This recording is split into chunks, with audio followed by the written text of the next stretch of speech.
Okay, so we will cover two different topic. First, we will try to compare the different life cycle model, and then we will cover selection criteria of an appropriate life cycle model for a project. So let us start one by one. First is comparison of different life cycle model. जो आपके syllabus में है, आपके syllabus में सबसे पहले आपने waterfall model पढ़ा, वो भी क्लासिकल वाला, फिर आपने प्रोटोटाइपिंग वाला पढ़ा, फिर आपने रैड पढ़ा और लास्ट में आपने स्पाइरल मॉडल पढ़ा। देखिए हर एक मॉडल की अपनी अपनी एडवांटेज, अपनी अपनी डिसएडवांटेजेस है, बस वही ये यहाँ पे आपने देखनी है, एकदम से ये टॉपिक क्लियर हो जाएगा। ठीक है, तो शुरू से करते हैं।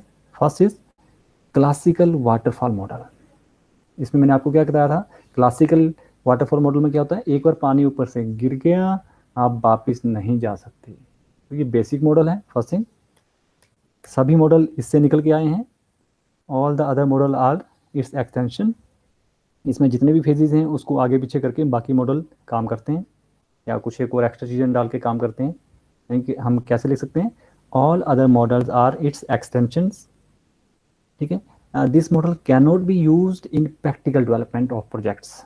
जैसे मैंने आपको पहले दिन से बताया था कि प्रैक्टिकली ये वाला मॉडल यूज़ नहीं होता है। इसका रीज़न क्या है, क्योंकि इसमें फीडबैक का मैकेनिज़्म नहीं है। फीडबैक का मैकेनिज़्म क्या हुआ, देखिए यूज़र की रिक्वायरमेंट चेंज होना जो है लाजमी है, वो चेंज होती रहती हैं। तो या फिर कहीं पे आपको एरर मिल गया राइट किसी फेज़ पे, तो आप वापस नहीं जा पाओगे। तो ये वेरी डिसिप्लिन्ड अप्रोच होती है, दिस लाइक मिलिट्री। जैसे आर्मी वालों को बोल दिया ना कि अटैक द एनिमी, तो गोली चलेगी ही चलेगी, वो नहीं पीछे वापस आएगी। This is very dangerous in that sense. Okay, आगे देखिए, जब क्लासिकल वाटरफॉल मॉडल सक्सेसफुल नहीं देखा गया इंडस्ट्री में, तब इसी का एक पहला वर्जन आया, that is called iterative waterfall model. नाम वही है, बस क्लासिकल की जगह क्या लिखा, इटरेटिव। इटरेटिव क्या मतलब है यहाँ पे, कि हम फीडबैक पाथ के थ्रू वापिस किसी और फेज पे भी जा सकते हैं। ठीक है, तो वही आपने नाम याद रखना है, इटरेटिव मीन्स फीडबैक आ रही है यहाँ पे, लूप में चल रहे हैं हम। ठीक है, तो वो कैसे पॉसिबल हो, जब वहाँ पे फीडबैक आ रही है, यानी कि उसमें प्रोविजन रखा गया फीडबैक का। इसका क्या फायदा हुआ, सो द एरर्स में be corrected in any phase. किसी भी फेज पे एरर आए वो वापिस जाके हम करेक्ट कर सकते थे। ठीक है, और जहाँ probably this is the most widely used SDLC model. सबसे ज़्यादा यूज होने वाला प्रोबेबली कहा गया यहाँ पे, ये SDLC मॉडल है। ये सिंपल टू अंडरस्टैंड है, सिंपल टू यूज़ है। ये वाली लाइन आप ऊपर भी लिख सकते थे।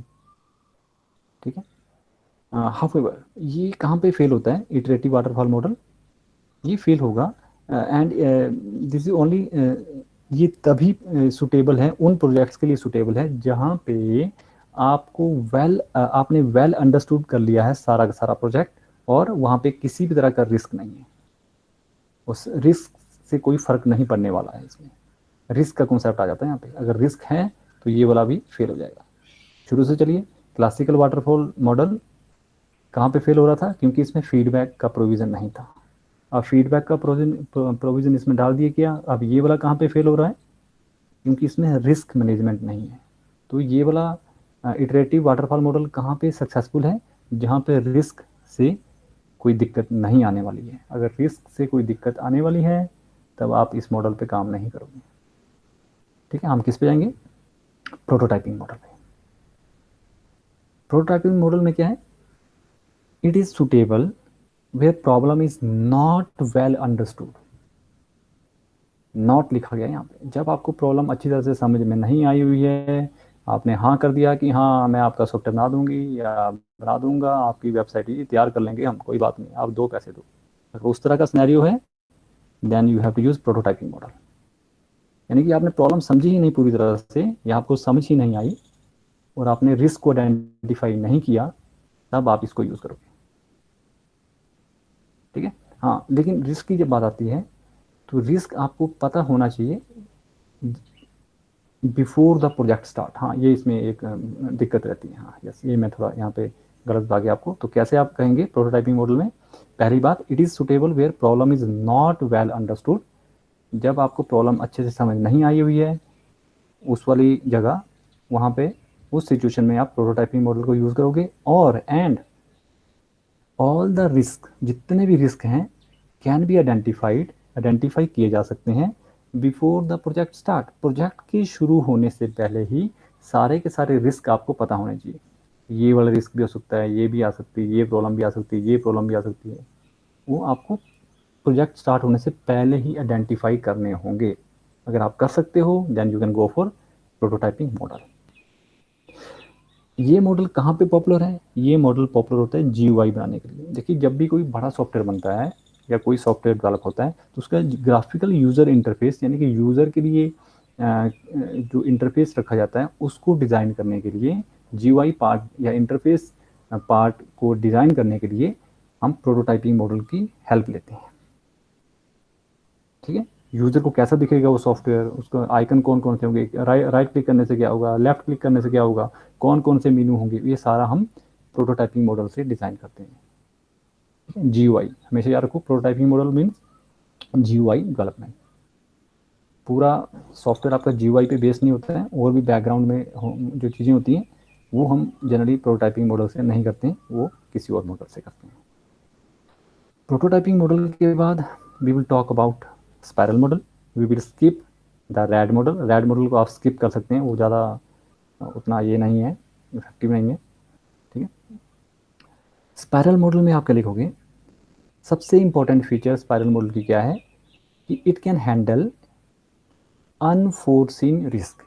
ऐसे रिस्क जो आपने स्टार्टिंग में नहीं आइडेंटिफाई किए थे, ठीक है, वो भी ये हैंडल कर लेगा। लेकिन प्रोटोटाइपिंग मॉडल में क्या दिक्कत थी? रिस्क तो ये भी हैंडल कर लेता है, लेकिन वो रिस्क आपको आइडेंटिफाई होने चाहिए स्टार्टिंग में। स्पाइरल मॉडल क्या करता है, अगर स्टार्टिंग में भी आपको आइडिया नहीं है कि कौन कौन से रिस्क आने वाले हैं इस सॉफ्टवेयर को डेवलप करती बात, तब भी आप जो है काम चला लोगे स्पाइरल। ठीक है, ये डिफरेंस है प्रोटोटाइपिंग मॉडल और स्पाइरल मॉडल में। क्या डिफरेंस है फिर से सुनिए। देखिए, रिस्क को ये भी हैंडल करता है, रिस्क को ये भी हैंडल करता है, लेकिन प्रोटोटाइपिंग मॉडल में रिस्क पता होना चाहिए, can be identified before the project start. Project के शुरू होने से पहले ही वो आइडेंटिफाई करने होंगे। लेकिन स्पाइरल मॉडल क्या करता है, ठीक है, थोड़े से आपने शुरू में आइडेंटिफाई कर लिए, अगर बाद में भी कोई रिस्क वहाँ पे, अनफोर्सिन रिस्क वहाँ पे आपको नज़र आ रहा है, तो उसको भी वो हैंडल कर लेगा।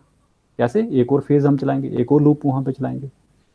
ठीक है, जैसे मैंने आपको दूसरे इससे पहले वाले सेशन में बताया था।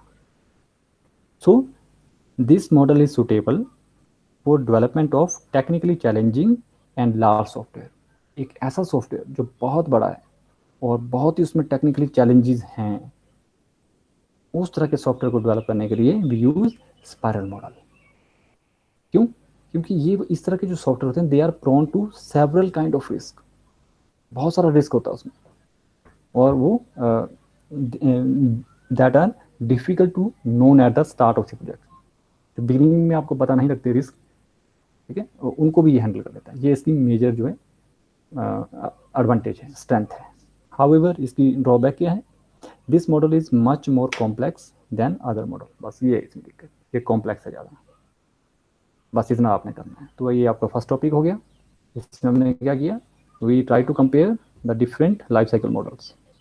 तो इसमें वो भी चीज़ आएगी जो मैंने आपको हर एक लाइफ साइकिल मॉडल के बाद में कराई हुई है, कि रैड को इससे कंपेयर किया, SDLC वाटरफॉल मॉडल से, या वाटरफॉल मॉडल को किसी और से आपने कंपेयर किया, वो भी चीज़ें यहाँ पे आ सकती हैं। ठीक है, तो वो मैंने आपको पहले से इसकी जो है ये आपको चीज़ें कराई हुई है, तो वहाँ से भी आप उठा सकते हो।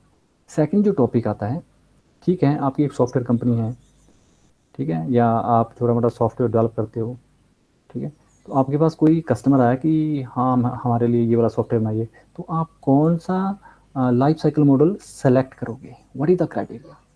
क्या क्राइटेरिया है? जैसे पैट में आते हैं ना आप लोग, या लीड के थ्रू आते हैं, तो क्राइटेरिया क्या रहा था? परसेंटेज, कि जिसकी परसेंटेज ज़्यादा थी उसको सबसे पहले मेरिट में रखा। वैसे ही यहाँ पे है, 4 मॉडल आपके पास पड़े हैं, 4 आपके सिलेबस में हैं, या और भी हैं 9-10, राइट, जो आपके सिलेबस में नहीं मेंशन है। तो कौन सा मॉडल कहाँ पे सूट करेगा, उसका है ये टॉपिक बेसिकली। सिलेक्शन कैसे सिलेक्ट करें, what are the selection criteria? Okay, तो लेट अस सी। देखिए, each SDLC model has its own advantages and disadvantages. हर एक मॉडल की अपनी एडवांटेज है, अपनी अपनी डिसएडवांटेजेस हैं। तो to select a SDLC model 3 factor plays major role. 3 यहाँ पे फैक्टर बुक में लिखे गए हैं जो कि हमें किसी लाइफ साइकिल मॉडल को सिलेक्ट करने में हेल्प करेंगे। What are those? ये हैं। इस डायग्राम को आपने ध्यान रखना है। सिलेक्शन क्राइटेरिया, 3 तरह के क्राइटेरिया रहेंगे। 3 क्राइटेरिया हैं या 3 फैक्टर्स हैं जिससे हम किसी प्रोजेक्ट को, किसी मॉडल को सिलेक्ट करेंगे। क्या क्या वो? पहला है characteristics of the software to be developed. अरे भाई, सॉफ्टवेयर कैसा डेवलप करना है उसके ऊपर डिपेंड करेगा। दूसरा है characteristics of the development team. अरे भाई, जिसने डेवलप करना है, जो कोडिंग करने वाले हैं या जो आपके एम्प्लॉयज़ हैं, वो कैसे हैं, वो उनकी स्किल लेवल पे, वो कितना उनको नॉलेज है, उसके हिसाब से हम SDLC प्रोजेक्ट मॉडल को सिलेक्ट करते हैं। थर्ड है कि कैरेक्टरिस्टिक्स ऑफ द कस्टमर। भाई, कस्टमर कौन है, ठीक है, उसके हिसाब से हम सिलेक्ट करते हैं। सो ये 3 अलग अलग सिलेक्शन क्राइटेरिया हैं। इसके अकॉर्डिंग चलें तो कुछ आंसर और आएगा, इसके अकॉर्डिंग चलें तो आंसर कुछ और आएगा, इसके अकॉर्डिंग चलें तो आंसर कुछ और आएगा। Let us see one by one. First is characteristics of the software to be developed. आपने जो सॉफ्टवेयर डेवलप करना है उसकी क्या कैरेक्टरिस्टिक्स हैं, वहीं से हमें हिंट मिलेगा कि आपने कौन सा लाइफ साइकिल मॉडल यूज करना है। यह है the choice of the life cycle model. Life cycle model को हम क्या नाम देते हैं? SDLC model.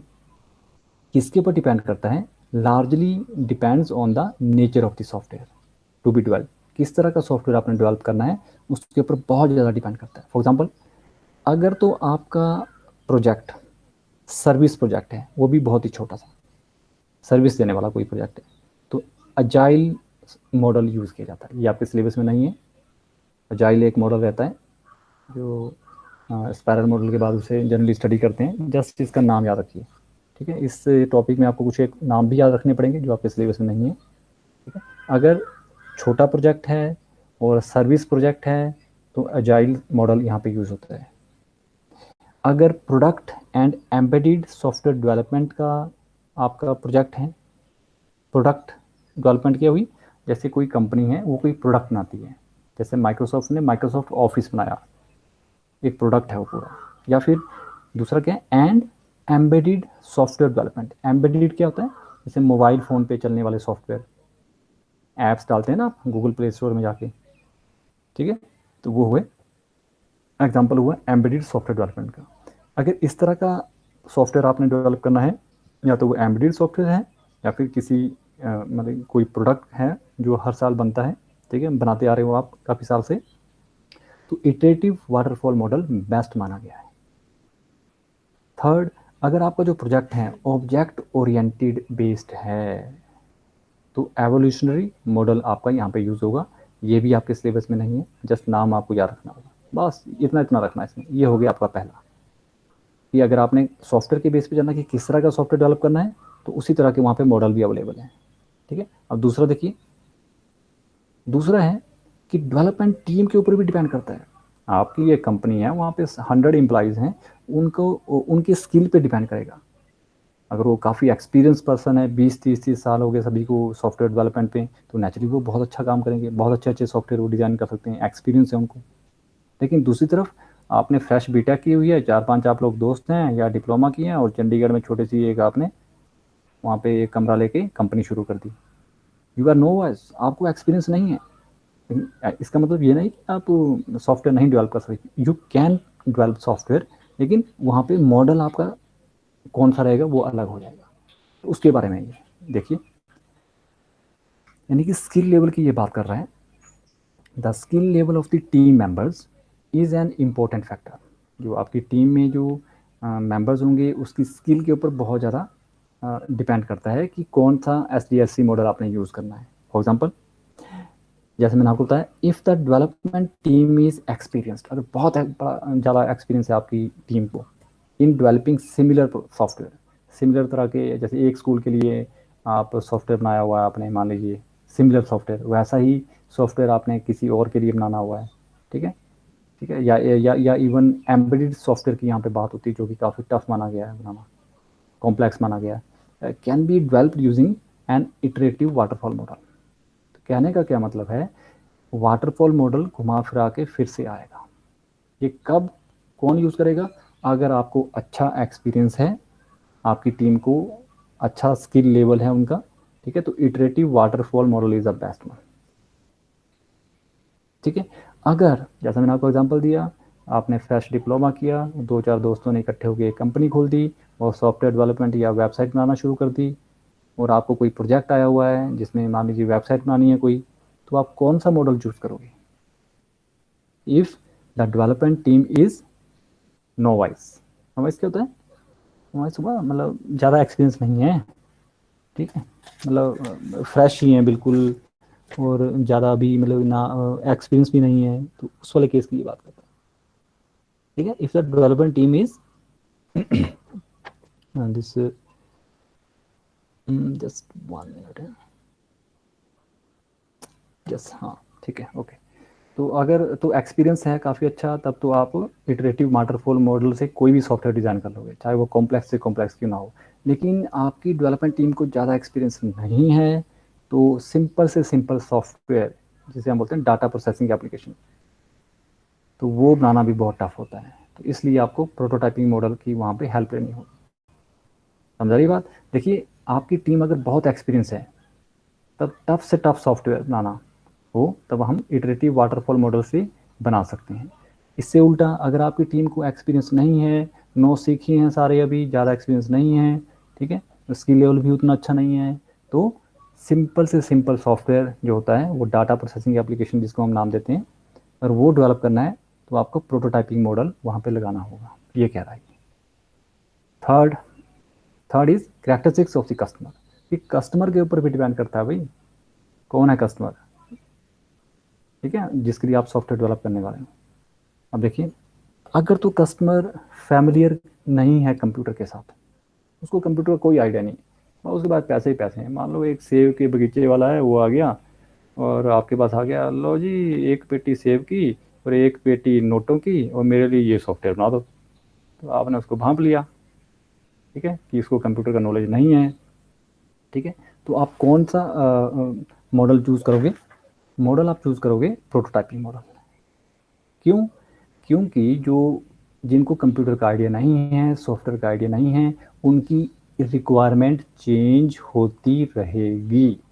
हर दिन आपको फ़ोन आएंगे, ओ जी मेरे फ्रेंड ने ऐसा बोला कि ऐसा भी हो सकता है इस सॉफ्टवेयर में, तो ऐसा कर सकते हो आप? आपने बोला जी हाँ बिल्कुल हो सकता है, आप लग गए उस पर काम करने, 2 दिन बाद दोबारा उसका कॉल आ गया कि क्या इस सॉफ्टवेयर में ऐसा भी हो सकता है, और आप बोलेंगे हाँ हो तो सकता है, ढीली ढीली आवाज़ में, ठीक है। तो ये है, यानी कि चेंज, उसकी जो रिक्वायरमेंट चेंज है फ्रिक्वेंटली होती रहेंगी। तो इस तरह का अगर सिनेरियो है तो prototyping model is the best, ठीक है। तो ये है आपका थर्ड आपका point, characteristics of the customer. So this is all about the chapter number 2. Now it is complete. I will submit the PDF file. So let me stop the recording first.